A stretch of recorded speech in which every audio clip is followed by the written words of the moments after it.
I can't swear that Bari's going to succeed, but this is important for CBS News. It's a moment for CBS News. And anyone at CBS News who's grousing to the media about how horrible this is, that Bari's right wing or Bari's inexperienced, you should give it a try. Your boss, Mr. Ellison, has decided this is the direction he wants to take the news division. And based on the available evidence, this is awesome for CBS. If I worked at CBS, I would be thanking him, and I'd be excited to see what Bari's going to do. But as I said, this isn't just about Bari Weiss and CBS. There's larger issues here that are massively important. And this is where my experience in legacy media and my appreciation for my business comes to bear. I love independent. I love the freedom. I love the ability to say and do what you want. I love the nimbleness of it. There's a lot to it, but there's also a lot to big places. And unfortunately, it's very hard to create a big place. I don't know that anyone will ever create from scratch a new organization that has the scale of the New York Times or CBS News. And what do I mean by scale?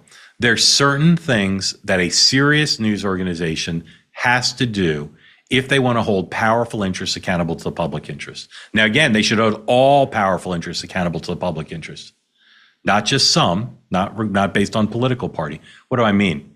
Freedom of Information Act requests. The government, the law says if you want to ask the government for documents that are not public, they have to give them to you, but there are exceptions to it. Privacy, national security, etc.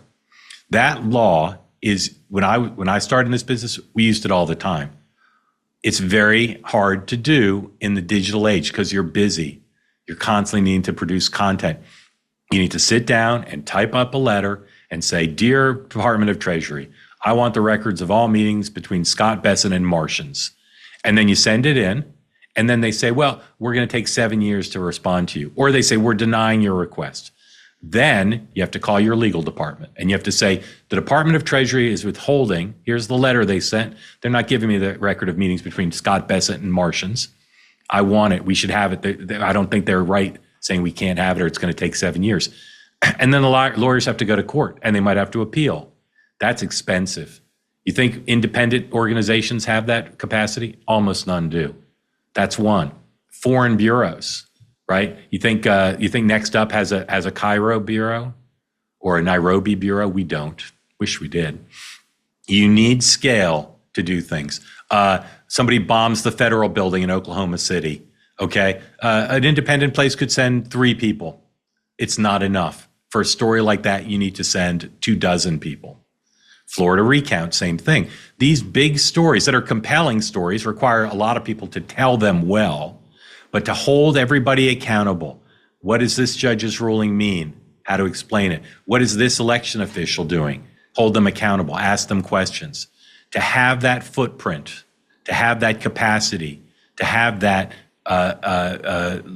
breadth and scale is something that most independent places can't do. It's vitally important. So my hope is, as I said, no one's going to create a new one. What is David Ellison doing? He's reinvigorating an old one. He's bringing in Bari. And again, I'm just going to assume the best because I know Bari's sensibility. He's bringing in Bari to say, let's take this husk, this old declined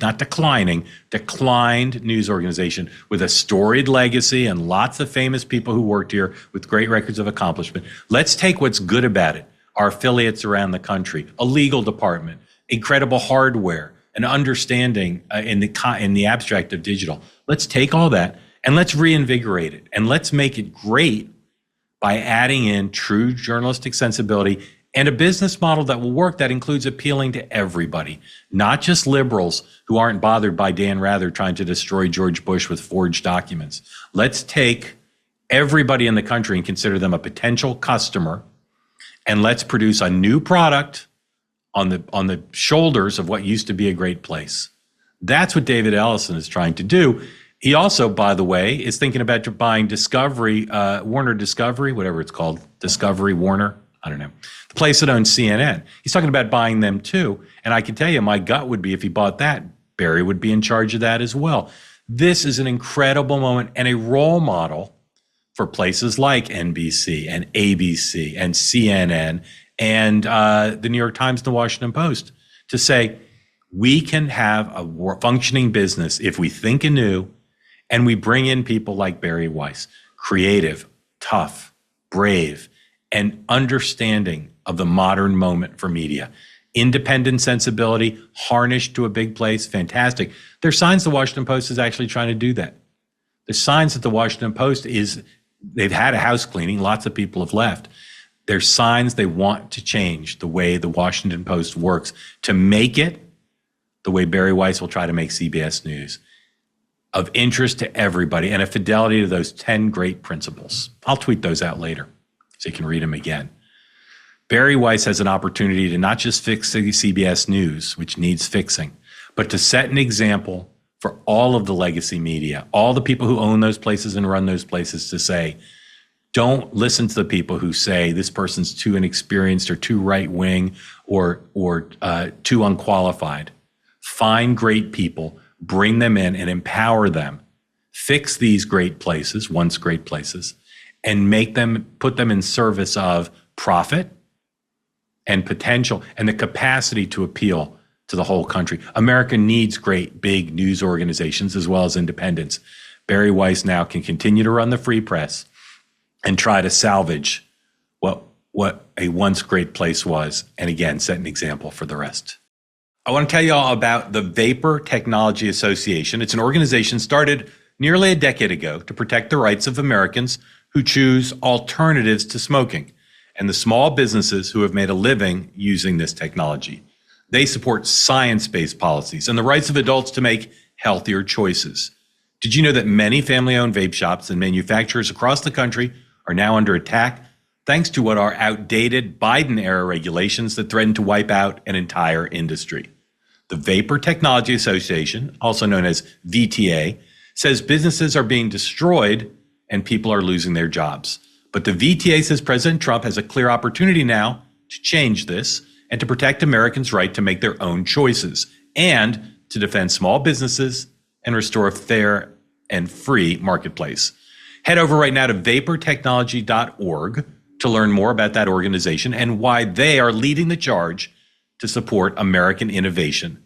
And if their mission appeals to you, consider becoming a member when you get to the site. Again, that's vaportechnology.org. And when you get there, tell them you heard about all this on Next Up.